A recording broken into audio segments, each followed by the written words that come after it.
2013년 5월 11일, 이게 얼마 전이기 때문에 아마 뉴스로 접하신 분도 있을 텐데, 영국의 썬더랜드라고 하는 지역에서 마라톤 대회가 있었습니다. 근데 역사상 이렇게 황당한 사건이 있었던 대회가 없었습니다. 이게 왜 그러냐? 한 5천 명 정도가 참가한 대회였는데 1등으로 치고 나간 선수가 굉장히 앞서가면서 보이지 않을 정도로 1등과 2등의 격차가 많이 떨어졌습니다. 그런데 아마 길을 안내하는 그 경로 표시가 허술했던 것 같아요. 1등은 제대로 달렸는데 2등은 엉뚱한 길로 접어듭니다. 뒤에 따라오던 사람들은 앞에 사람 보고 다 엉뚱한 길로 달리기 시작했습니다. 주최 측에서는 당황해가지고 길을 제대로 경로를 잡아서 결국은 결승전까지 돌아왔습니다. 자, 그래서 이제 국제 육상연맹에서 이걸 가지고 이제 회의가 벌어졌습니다. 이걸 어떻게 할 거냐. 결승에 들어왔는데. 그런데 5천여 명이나 되는 사람들을 다 실격 처리할 수가 없으니까 들어온 걸로 해주자는 쪽으로 의견이 싹 기울었어요. 근데 문제가 생겼습니다. 문제는 마라톤 거리가 얼마를 뛰는 겁니까? 이상하게 그건 아니죠. 굉장히 긴 숫자인데 42.19km를 뛰는 경기예요. 그런데 들어와서 보니까 다른 경로로 뛴 사람은 246m가 덜 뛰었어요. 246m, 그러니까 100m 달리기 2번 반 갔다 올 거리. 그래서 5천 명이 실격당했습니다. 그날 완주한 사람 딱 한 명, 1등으로 들어온 사람만 완주했어요. 이걸 보면서 마라톤은 그냥 빤스만 입고 그냥 죽으라고 뛰면 되는 건 줄 알았더니 그렇지 않더라는 거예요. 이런 스포츠에도 아무리 그냥 뛰기만 하면 경기라 하더라도 기본적인 룰은 있다는 거야. 그 룰이 뭐냐? 먼저는 결승점에 들어와야 끝나는 겁니다.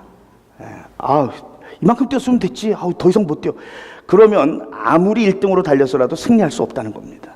두 번째는 정해진 경로를 규칙대로 뛰어야 되는 규칙이 있습니다. 경로를 이탈했다 돌아오는 거. 그래서 246m가 부족해서 실격당하는 거예요. 이게 안 된다는 거예요. 또 뛰다가 너무 힘들어가지고 택시 타고 결승점에서 내려서 들어오는 거. 이게 정해진 규칙을 따르지 않으면 절대로 승리할 수 없는 경기이다. 여러분, 너무나 당연한 것처럼 보이는 이 원칙이 사실 잘 안 지켜집니다. 우리의 인생 속에서, 또 우리의 사역들 속에서. 한국에서 들려오는 소식들이 참 화가 나게 만드는 요소들이 참 많은데, 참 사역하면서 존경받는다, 큰 성공을 이뤘다 하는 목사님들이 마지막 마무리를 잘 못하면서 기독교 전체를 욕먹이는 경우들을 얼마나 많이 보는지 모릅니다. 이름만 대면 알만하고 제일 큰 교회를 담임했던 분이 마무리에 돈에 대한 욕심 때문에 실형을 받는가 하면, 무슨 교회가 자기 개인 주식회사인지 아들놈에게 물려주려고 별 편법을 다 쓰다가 사람들에게 손가락질을 받기도 합니다. 아무리 열심히 달렸다 하더라도 규칙을 제대로 지키지 못했기 때문에, 결승점에 다다를 때까지 끝까지 경주해내지 못했기 때문에 이건 승리라고 얘기할 수가 없습니다. 저는 지금까지 목사님들의 은퇴식을 참 많이 가봤지만, 제가 참 영적인 멘토인 우리 최은기 목사님의 은퇴식을 가보고, 나도 저렇게 은퇴해야 되겠다는 거룩한 마음을 품기 시작했습니다. 마지막 은퇴식에서 그분이 했던 이야기들이 사람들은 조그만 것도 은퇴식들은 막 크게 부풀리거든요. 근데 서서 하시는 이야기가, 큰 과오 없이 사역을 마칠 수 있었던 것은 전적으로 집사님들과 교회 리더들의 도움 때문이었습니다. 모든 공을 같이 했던 사람들에게 돌립니다. 그리고는 전체 프로그램 중에서 목사님에게 할당량은 퍼센테이지로 봤을 때 한 20% 정도고, 새로 담임하시는 목사님에게 모든 스포트라이트를 다 비춰주십니다. 그리고는 마지막에 신임 목사님에게 무릎을 꿇고 머리에 손을 얹고 기도하는 모습이, 모세가 여호수아에게 저렇게 사역을 이양했겠구나. 그 모습을 보면서 얼마나 좋았는지 몰라요. 잘 적어놨다가 나도 저렇게 해야지. 근데 모습만 그래서는 안 되고 삶이 닮아야 되는데 어쨌든 그렇습니다. 여러분, 사역에도 마무리까지 열심을 다해서 결승점에 다다르기까지 뛰어야 합니다. 우리 인생도 마찬가지예요. 인생의 결승점이 어디입니까? 내가 가는 이 길 끝에서 그 주님을 만나게 될 때, 그게 우리 경주의 끝입니다. 근데 이 경주를 우리가 진행해 나가면서 우리 인생 속에서 정말 끝까지 달려가야 되는 일은 굉장히 중요해요. 오늘 본문 마지막 부분인 17절부터 19절 말씀 한번 보시면요, 이렇게 말합니다. 하나님께서 40년 동안 누구에게 진노하셨습니까? 죄를 짓고 시체가 돼서 광야에서 쓰러진 그 사람들이 아닙니까? 하나님께서는 누구에게 하나님의 안식에 들어가지 못하리라고 맹세하셨습니까? 이스라엘 백성들의 결승점은 안식에 들어가는 거였습니다. 가나안 땅이었습니다. 그런데 그들은 들어가지 못했어요. 왜냐하면 순종하지 않은 사람들에게 하신 것이 아닙니까? 결국 그들이 들어갈 수 없었던 것은 믿지 않았기 때문임을 우리는 압니다. 이스라엘 백성들의 모습을 보면서 결승점에 도달하지 못하고 광야에서 죽어했던 이들, 그리고 그 자녀들의 때야 돼서야 하나님이 약속하셨던 가나안 땅에 들어갈 수 있었던 모습들. 여러분, 이스라엘 백성들이 하나님의 안식의 땅에 다다르기까지 자신의 최선을 다해서 레이스를 경주해야 되는 것처럼 우리들도 우리의 삶을 마칠 때까지, 우리의 삶이 결승점에 도달할 때까지 우리의 경주를 쉼없이 달려가야 합니다. 게을리할 수 없어요. 이만하면 됐지. 남들보다 그래도 많이 하잖아. 여러분, 우리가 얼마나 순종하고 얼마나 충성했는지는 내가 판단하고 결정하는 게 아니라 우리가 하나님 앞에 섰을 때 하나님이 판단해 줄 바입니다. 그때까지 우리는 우리의 삶의 경주를 경주해 내야 합니다. 사도 바울의 고백, 디모데후서 4장 7절로 8절, 이 고백을 들을 때면 우리가 어떤 자세로 달려가야 하는지를 이야기합니다. 우리 함께 읽읍시다. 시작. 나는 선한 싸움을 다 싸우고 달려갈 길을 마치고 믿음을 지켰습니다. 이제는 나를 위하여 의의 면류관이 마련되어 있으므로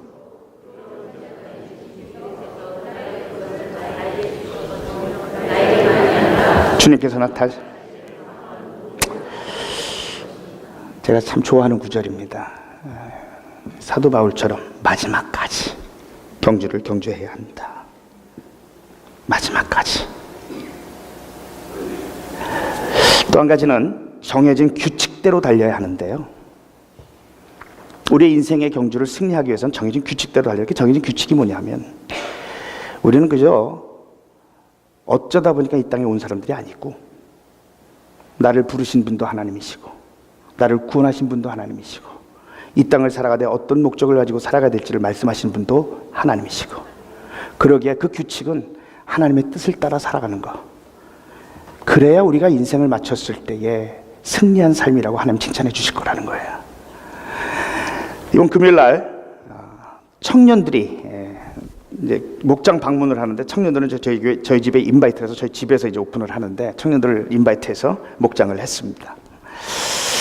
이제 고등학교를 갓 졸업하고 이제 대학에 막 진학한 아가들도 좀 많이 왔는데, 그 중에 한 아가가 이런 질문을 해요. 목사님, 믿음이 없이도 선을 행할 수 있습니까? 믿지 않는 사람도 선하게 살아갈 수 있습니까? 우와.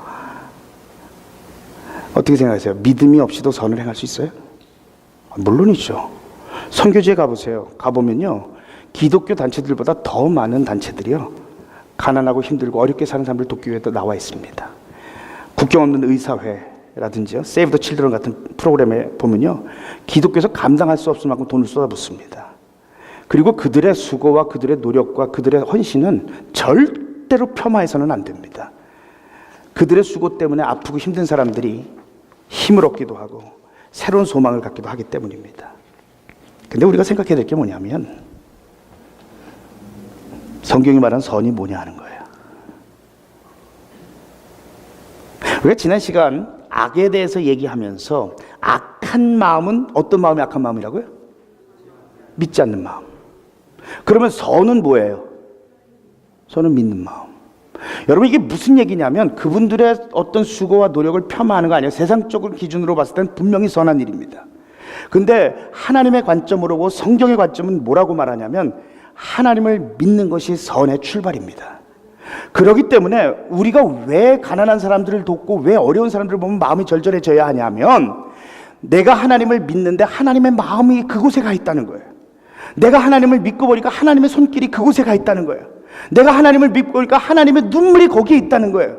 그래서 그것 때문에 그들을 품어야 하고 그것 때문에 그들에게 가고 그것 때문에 그들에게 선을 베푸는 삶을 살아가는 거예요. 출발이 달라요. 가난하고 불쌍하기 때문에 그들을 돕는 게 아니라 내가 하나님을 믿는데 그 하나님께서 소외된 자, 아파하는 자, 고통 중에 있는 자를 향해 우시고 그들 때문에 마음 아파하시기 때문에 주님을 따라 그분이 원하시는 삶을 살아가야 하기 때문에 우리가 선을 행하고 살아가는 거예요. 선이란 뭐냐? 선은 하나님이 원하시는 뜻을 하나님이 원하시는 방법으로 하나님이 원하시는 곳에서 행하는 것을 선이라고 말합니다. 여러분, 우리가 요새 선교축제 이후로 선교에 대한 이야기를 많이 합니다. 왜 선교 가려고 하세요? 선교지에 있는 애들이 너무 불쌍해서요?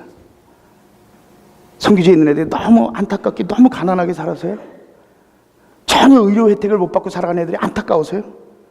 그건 우리들 아니더라도요, 세상적인 기준으로도 그것을 하는 사람들 많이 있어요. 눈으로 보기에는 똑같은 일을 하는 것 같아도 출발이 가난하고 불쌍한 것부터 시작되면 안 된다는 거예요. 우리의 출발은 하나님을 믿는 믿음에서부터 시작하는 거예요. 하나님을 믿는 믿음으로 하나님과 교회와 하나님과 친밀한 관계를 유지하다 보니까 하나님의 시선이 힘들고 어려운 사람에게 가 있거든요. 하나님의 시선이 선교지에 있는 그 고통스러운 사람들에게 가 있거든요. 주님의 눈물을 가지고 주님의 손을 가지고 주님의 발을 가지고 그들에게 찾아가는 거, 그게 선교예요. 그렇기 때문에 나는 그저 하나님의 도구일 뿐이기 때문에 사역의 현장에서 내가 드러나서는 안 된다는 거예요. 우리는 그저 내 아버지의 뜻을 따라 행하기 때문에. 근데 이게 아니고 동기가 잘못되면 내가 이 사람을 불쌍히 여겨서 내가 간 거기 때문에 사역 속에 내가 드러나야 되고 나를 알아줘야 됩니다. 이건 선교한 거 아니에요. 내 아버지의 뜻을 따라 행하는 거기 때문에 선교를 통해 드러나는 건 그저 아버지만 드러나야지. 선이란 그런 거예요. 우리가 이 땅을 살아가면서 중요한 건 하나님이 나를 통해 가지고 계신 계획이 뭐냐, 하나님이 나를 통해 가지고 계신 삶의 목적이 뭔지를 분명히 알아서 그 뜻 가운데 행하는 것, 그게 우리가 우리의 삶을 경주하는 데 꼭 필요한 규칙이라는 거예요. 근데 중요한 건 뭐냐면 우리가 이 경주를 해낼 만한 인물들이냐는 거예요. 일평생 살아가면서 곁눈 한 번 안 들리고 일평생 살아가면서 곁발 한 번 안 들고 그냥 하나님이 주신 뜻을 향해서 똑같이 쫙 달려가는 거. 자신 있는 사람 한번 손 들어보세요. 손 들면 제가 망신당해요, 여기서. 네. 우리는 그럴 수 있는 존재들이 아니에요. 하나님은 우리보다 그걸 더 잘 아세요. 그래서 우리에게 인생을 한눈 팔지 말고 내가 널 지은 목적, 내가 너를 부른 목적대로 열심히 달려가. 결승점 보자. 그리고 가서 기다리고 계시는 하나님이 아니라는 거예요. 오늘 본문에는 우리가 인생의 경주를 경주하는데 승리의 경주를 달려가기 위해서 하나님 우리에게 세 가지 중요한 것들을 제시해 주세요. 이게 있어서 우리가 승리할 수 있는 거예요. 그게 뭘까? 오늘 이 말씀을 통해서 정말 주님 앞에 서는 그날 잘하였도다 착하고 충성된 종이다 칭찬받을 때까지 인생의 경주를 승리하고 달려갈 수 있는 복된 성도들에게 주님의 이름으로 축원합니다. 첫 번째는 말씀에 순종하라는 거예요. 하나님이 우리가 이 땅을 살아가면서 승리하기 위해서 우리에게 주신 건 말씀이에요. 말씀. 그 말씀 속에 우리가 어떻게 살아야 할지, 어떤 경로를 향해서 달려가야 할지 거기 다 담겨 있기 때문에 말씀이 없이는 우리는 우리의 인생을 승리할 수 없어요.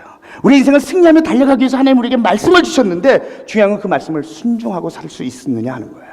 오늘 15절과 16절 말씀을 보면 오늘은 앞에서부터 뒤로 가는 게 아니라 뒤에서부터 위로 섬으로 올라갑니다. 17절, 19절로 우리가 결론을 내렸고 우리가 달려가야 될 결론에 된 이제 15절, 16절 보면 거기 이런 얘기가 등장을 합니다. 오늘 너희가 그의 음성을 듣거든 반역하던 때와 같이 너희의 마음을 완악하게 하지 마라 하는 말씀이 있는데 듣고서도 하나님께 반역한 사람들이 누구였습니까? 모세의 인도로 이집트에서 나온 사람들이 모두가 아니었습니까? 자, 성경을 관심 깊게 신중하게 보는 분들은 이 말씀 어디서 많이 봤는데 그렇게 생각되는 분 있으세요? 이 지난주에 했었던 7절부터 나오는 말씀 그대로 갖다 옮겨놓은 거예요. 7절부터 볼까요? 그러므로 성령이 이와 같이 말씀하셨습니다. 오늘 너희가 그의 음성을 듣거든 너희 조상들이 광야에서 시험을 받는 것이 반역한 것 같이 너희 마음을 완고하게 하지 마라. 그렇죠? 그 말씀을 갖다 지금 이게 무슨 얘기 드리는 거냐면요, 사실은 이 3장 7절부터 19절까지 말씀은 한 패러그랩입니다. 그런데 7장부터 7절부터 12절까지는 시편 95편 말씀을 그대로 인용해 놓은 거고, 오늘 우리가 본문으로 본 13절부터 19절은 요 말씀을 해설하고 있는 거예요. 이게 도대체 무슨 뜻인지를 해설하고 있는 게 오늘 말씀이에요. 그래서 사실은 이 말씀을 전체를 한 번 설교로 계획을 했다가 중요한 포인트가 너무 많아서 지난번에는 시편 95편 말씀을 인용한 그 말씀을 그대로 해서 우리의 마음에 대한 이야기를 했습니다. 그리고 오늘은 우리의 인생을 어떻게 승리하고 살아갈지를 대해서 그 해설서를 가지고 이야기를 나눕니다. 그런데 우리가 지난 시간 우리가 얘기를 하면서 믿지 않는 것이 악한 마음이다, 그렇게 이야기를 했는데 그 악한 마음이 그냥 드는 것이 아니다 그랬어요. 출발점은 어디냐? 완고한 마음이다. 생소해요? 다 기억나죠? 완고한 마음이다. 완고한 마음이 뭐다? 진짜 왜들 이러세요 정말. 완고한 마음이 뭐다? 듣기는 들어도 순종하지 않는 거. 하나님의 말씀을 들음에도 불구하고 내가 원하는 대로, 내가 살아왔던 방식대로, 내 마음이 좋은 대로 살아가는 거, 그걸 완고함이다, 그렇게 얘기한다. 이스라엘 백성들이 그 완고함 때문에 결국은 완고함대로 살아가다 보면 하나님부터 점점 멀어지고 바른 것이 아닌 우리를 유혹하는 미혹에 빠지게 되어져서 하나님부터 점점 더 멀어지고, 그 결과로 찾아오는 것이 뭐다? 하나님을 믿지 않는 악한 마음이다, 그렇게 얘기를 했어요. 그래서 오늘 본문을 해설서를 읽어보면 계속 반복되는 게 뭐냐면 완고한 마음이란 말이 계속 또 반복이 됩니다. 자, 근데 중요한 건 뭐냐면 우리가 이 완고한 마음을 이길 수 있는 방법이 뭐냐, 우리가 지난 시간 얘기하면서 뭐라 하냐면 하나님의 말씀에 대해서 즉각적이고 분명한 헌신, 순종이 필요하다 그랬어요. 오늘은 거기서 한 발 더 나가서 어떻게 하는 게 순종하는 거냐 하는 거예요. 말씀에 순종합시다. 아멘? 어떻게 하는 게 순종하는 거예요? 네. 우리가 요새 경건의 삶을 하는데, 경건의 삶을 통해서 같이 은혜를 좀 나누고 있는데, 우리 이경준 집사님이 하다가 가시는 바람에 제가 이제 테이크오프해서 다시 하고 있는데, 참 이 경건의 삶이 참 좋아요. 책이 너무너무 좋은 책이라서. 영적 훈련과 성장, 리처드 포스터가 쓴 책에 보면 이 말씀에 순종하는 게 뭔지를 명확하게 우리가 설명해 주고 있어요. 말씀에 순종하는 게 뭐냐? 먼저는요, 들을 때 순종하는 거예요. 하나님의 말씀을 들을 때. 하나님의 말씀을 들을 때 순종하는 게 뭐냐? 모세가 가시떨기에 임한 하나님의 말씀 앞에 서서 두렵고 떨림으로 하나님의 말씀에 집중했던 것처럼, 말씀을 들을 때 이 말씀이 하나님이 내게 주시는 말씀으로 마음의 문을 열고 그 말씀을 듣는 걸 뭐라냐? 들음의 순종이다, 그렇게 얘기해요. 들음의 순종에서 한 발 더 나가는 게 뭐냐? 마음으로 받아들이는 순종이다 그래요. 마음으로 받아들이는 건 뭐냐? 내가 살아왔던 삶의 방식이 있고 내가 생각하는 게 있고 내 경험이 있는데 하나님의 말씀이 다가올 때 이거하고 충돌을 일으킨다는 거예요. 그죠? 아닌 척하고 앉아 있어봐야 다 알아요. 이게 없으면 이상한 거예요. 하나님의 말씀하고 나하고 내 얘기하네. 그렇지, 나 그렇게 살고 있는데, 와, 이걸 뭐라고 그러냐? 교만, 그렇게 그러는 거예요. 우리가 하나님의 말씀이 선포될 때 그렇지 못한 모습들이 분명하게 적나라하게 다 묘사되고 다 비춰질 때, 마음으로 받아들이는 순종이 뭐냐면 부딪힘의 순간 내가 가진 생각들을 내려놓는 거, 하나님의 말씀을 붙드는 거, 그게 마음으로 받아들이는 순종이다. 여기서 한 발 더 나가면 그리고 그 다음에 행해지는 게 뭐냐? 그 말씀을 삶에 적용하고 말씀대로 살아가는 순종이라는 거예요. 근데 여러분이 말씀대로 살아가는 일이 쉬워요? 안 쉬워요. 굉장히 어려워요. 말씀대로 살아가기가 애쓰지만 우리는 자꾸 넘어져요. 하나님 모르냐? 아세요. 하나님 꾸짖지 않는 하나님이시잖아요.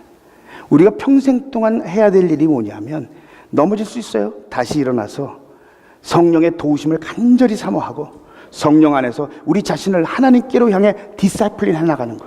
우리가 주님 앞에서는 그냥 같이 이걸 멈추면 안 된다는 거예요.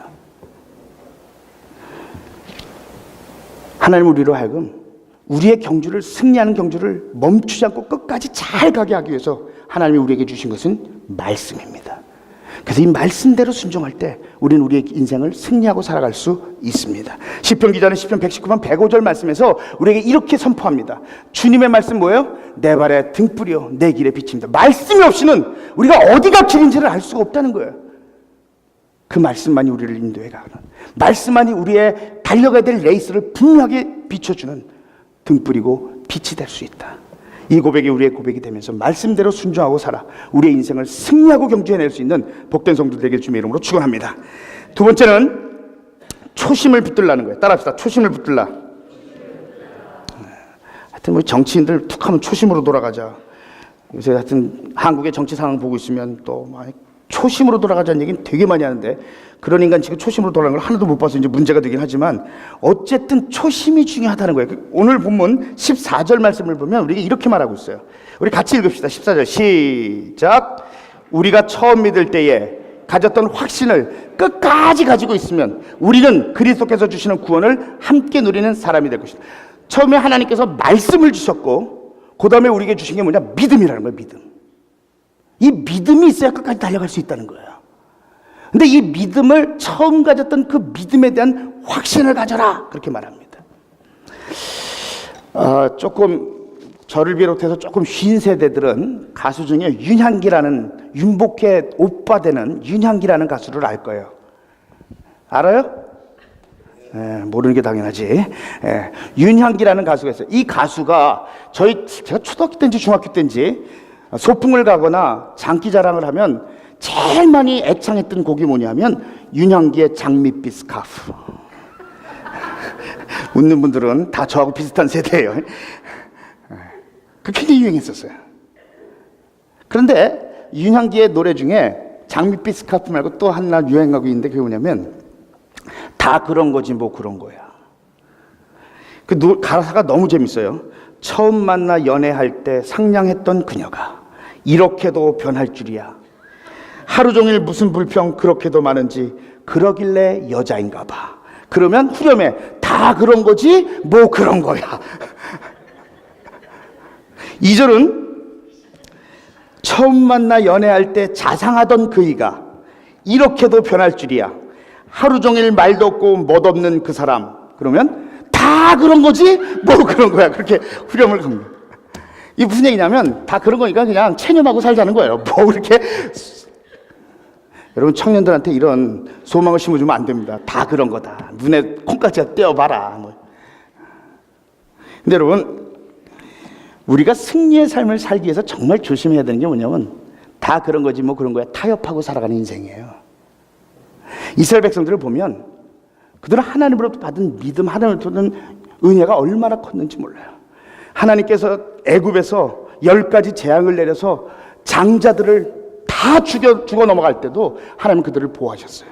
하나님의 인도하심과 보호하심 속에서 내가 믿고 따를 분은 하나님뿐이라고 분명히 생각했을 거예요. 그러나 광야의 시간들이 길어질수록 하나님을 향한 믿음은 하나님을 향한 원망으로 바뀌어버립니다. 처음 믿음을 저버렸어요. 이스라엘 백성들이 홍해가 가로막혀 있는 상황 속에서 홍해를 가르고 홍해를 건널 때만 해도 그들의 가슴 속은 하나님을 향한 믿음으로 꽉 찼을 거예요. 그래서 그들은 노래를 지어서 하나님을 흥분하며 하나님을 노래했어요. 광야에서 목마르고 배고플 때에 그 흥분은 온데간데 없어지고 하나님을 향한 미움과 하나님을 향한 원망으로 바뀌어버립니다. 모세가 시내에서 하나님의 말씀을 받게 올라갈 때 기다리며 지쳐서 그들은 황금을 모아서 송아지를 만들었고 그걸 숭배하고 경배하고 난리치다가 수많은 사람들이 죽습니다. 공의의 하나님, 두려운 하나님을 그들이 분명히 경험을 했어요. 그럼에도 불구하고 긴 광야 생활 가운데서 하나님과의 거리가 멀어지고 하나님을 잃어버리기 시작합니다. 다 그런 거지 뭐 그런 거라고요. 여러분, 이건 우리 신앙생활이 아닙니다.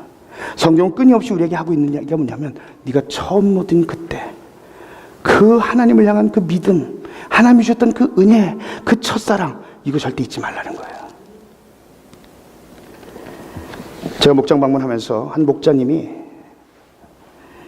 눈물이 글썽글썽하면서 가슴이 먹먹해서 안타까우면서 했던 이야기가 잊혀지지가 않아요. 신앙생활 잘하던 목장 식구가 신앙에서 떨어져 나가고 다시 돌아오지 않는 그 모습 속에서 목자님 얘기가 예수 영접할 때, 침례받을 때 흘렸던 그 눈물을 잊을 수가 없다는 거예요. 여러분, 이게 우리들의 모습 아닌가요? 은혜 받았던 모습들, 하나님 주셨던 그 감격과 감사의 순간들, 어쩌면 그렇게 쏟아버리기 잘하는지. 여러분, 우리가 어떤 존재입니까? 하나님과 관계가 조금만 멀어지면요, 하나님 없이도 살아갈 것처럼 그렇게 안하무인으로 그렇게 살아가는 기고만장히 살아가는 것이 우리들의 모습이에요. 영적 가족이라고요? 교회는 영적 가족이라고요?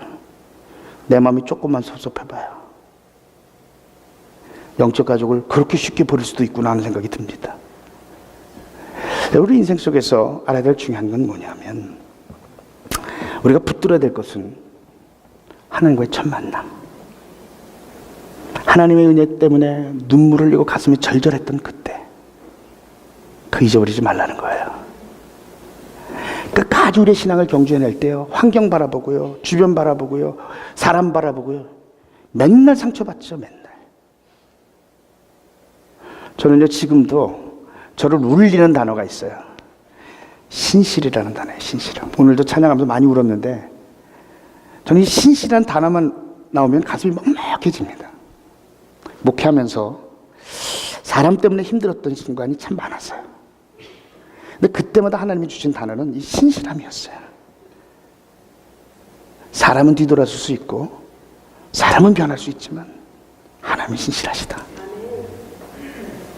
이 믿음이 있어야 우리의 경주를 끝까지 경주해내는 거예요. 우리가 얼마나 연약한 존재인지 하나님 너무 잘 아세요. 그래서 우리에게 말씀을 주셨고 믿음을 주셨어요. 말씀에 순종해야 하고, 믿음은 첫 믿음을 잃어버리지 않고 붙드는 거. 이거 붙들고 인생의 경주를 끝까지 승리하며 경주해내는 복된 성도들에게 주의로 축원합니다. 마지막 세 번째는요, 따라합시다. 매일 서로를 격려하라. 오늘 보면 13절은 이렇게 말하고 있어요. 우리 같이 읽읍시다. 시작. 오늘이라고 하는 그날 서로 권면하여 아무도 죄의 유혹에 빠져 완고하게 되지 않도록 하십시오. 언제 격려하라고요? 에? 오늘이라고 하는 그날. 영어로 daily, as long as it is called today. 강조하고 있는 게 뭐냐면 오늘 매일매일 그렇게 하라는 거예요. 자, 목자 목년들에게만 묻습니다. 부담스러워, 안 부담스러워요? 솔직하게 그냥 목장 모일 때만 그러면 마음이 좀 편해지겠는데, 매일 그것도 강조해서 매일 그날 아유 뭐 이렇게까지 강조하면서. 근데 여러분, 우리가 이렇게 한번 생각해 봅시다. 영적 가족이라는 게 뭘까? 아이가 되게 소심해. 그래서 얘가 학교에서 무슨 일이 생겨서 집에 왔는데 풀이 죽어가지고 이러고 있어. 그럼 어떻게 해요? 아유, 이 딩신아들 맨날 저를 그러지 않잖아요. 위로해주고 괜찮아. 넌 마음이 참 착해서 그래. 그러고 근데 그 다음 날도 와서 밥도 안 먹고 있어. 이 자식이 어제 얘기했는데도 안 그러거든요. 맛있는 거 해주고, 저는 이게 맛있는 걸 해줘야 풀리는 사람이기 때문에 맛있는 거 해주고 위로해주고 격려해주고 풀어주기 위해서 하여튼 그러지 않겠어요? 그게 가족이잖아요. 여러분, 금요일 날만 모여서 격려하는 건요, 목자가 아니고요, 그건 소그룹 리더입니다. 목장 모임 하는 날은 내가 위로하고 격려했던 우리 식구들, 그들의 삶의 열매를 따는 날이 목장 모임 하는 날이에요. 성경 우리에게 계속 얘기하기를 매일 서로를 격려하라.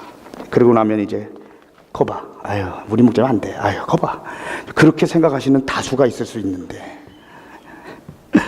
중요한 건 뭐냐면요, 본문 한번 잘 보세요. 본문에 목자 목녀는 매일 격려하라 그렇게 얘기하잖아요. 네가 리더라면 매일 격려하라. 목사면서 격려 안 하는 너는 인간도 아니다, 뭐 이런 얘기 안 해요. 성경에 뭐라고 얘기하고 있어요? 13절 보니까 서로 권면하라. 서로 권면하라. 난 아직 신앙이 어리다고요? 아니요. 그래도 서로에 들어간다는 거예요. 하나님이 우리 공동체로 묶어주셨을 때는 한 사람은 일방적으로 권면하고 한 사람은 일방적으로 권면을 받는 사이가 아니라는 거예요. 우린 서로 권면해야 돼요. 제가 여러분들로부터 권면도 받고 위로도 받아야 돼요. 위로 좀 한번 해보세요.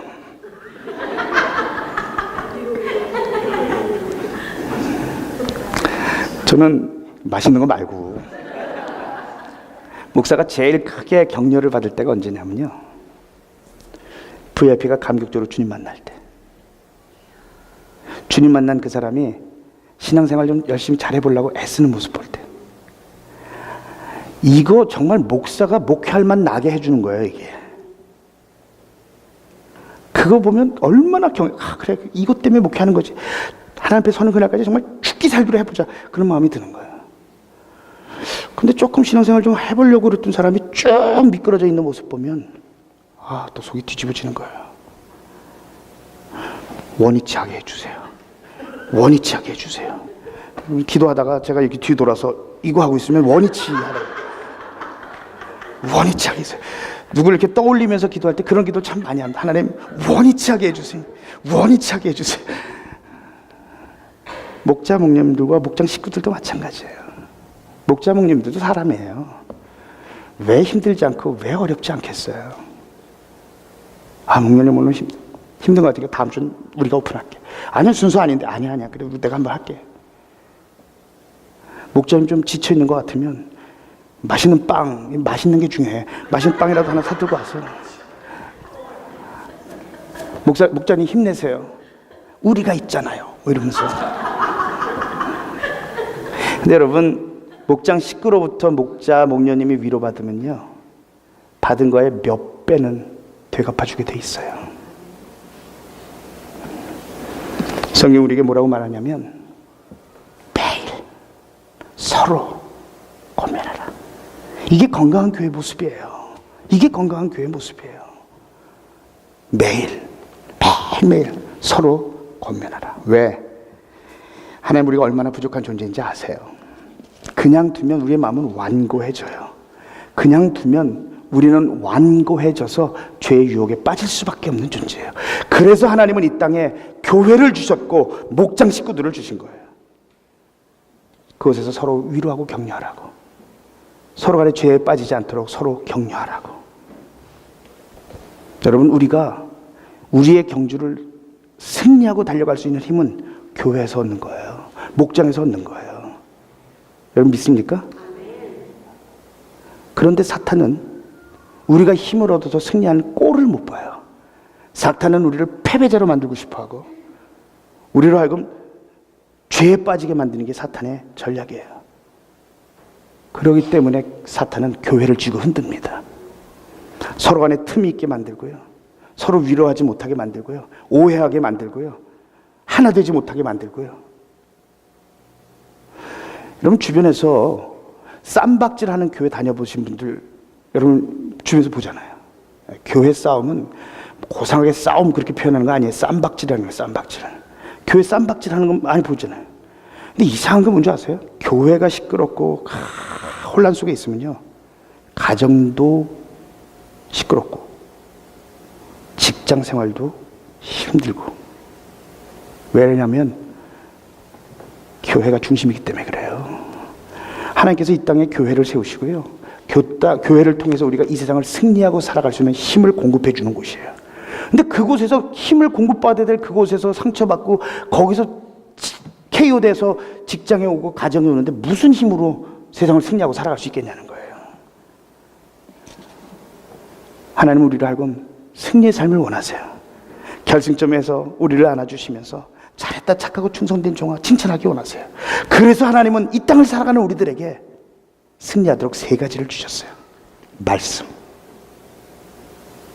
두 번째는 믿음, 세 번째는 교회.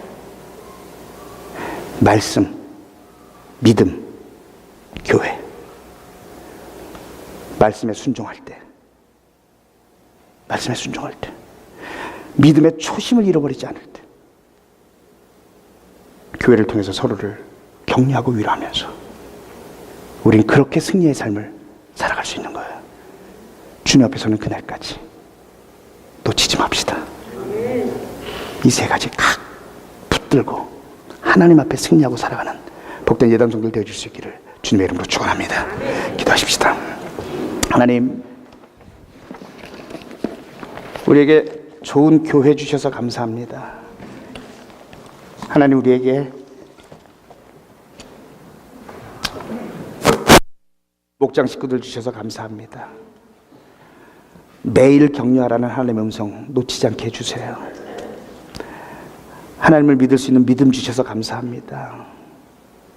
처음 믿었던 초심 잃어버리지 않게 해주세요. 하나님 우리에게 말씀 주셔서 감사합니다. 순종할 수 있게 해주세요. 그래서 우리의 경주 주님 앞에 서는 그날까지 승리하며 달려갈 수 있는 복된 성도들 되게 해주세요. 예수님 이름으로 기도합니다. 함께